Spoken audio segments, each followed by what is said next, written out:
নেপালের famous comfort food হলো চাকৌনি। এটা কিন্তু খুব মিনিমাল কুকিং লাগে। চলো দেখে নেওয়া যাক। তার জন্য দইয়ের মধ্যে আমি জল দিয়ে কনসিস্টেন্সি অ্যাডজাস্ট করে নিয়েছি।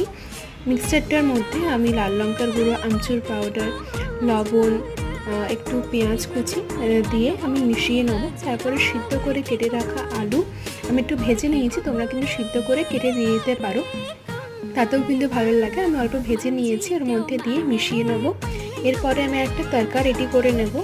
তার জন্য তড়কা একটা প্যানের মধ্যে আমি নিয়ে নিয়েছি সর্ষের তেল, গোটা সর্ষে, হলুদ, লঙ্কা গুঁড়ো, গোটা জিরে, নিয়ে নিয়েছি একটু কাশ্মীরি রেড চিলি পাউডার কালারের জন্য, নিয়ে নিয়েছি কাসুরি মেথি আর দুটো শুকনো লঙ্কা, কাঁচা লঙ্কা। ব্যাস আমাদের তড়কা কিন্তু রেডি। এর মধ্যে মিশিয়ে নিলে কিন্তু আজকের খুব চটজলদি একটা হেলদি মিল আমাদের রেডি হয়ে গেল। যখন হাতে কম সময় থাকে, কলেজ বা অফিসে যাওয়ার থাকে, এটা কিন্তু মাস্ট ট্রাই ডিশ।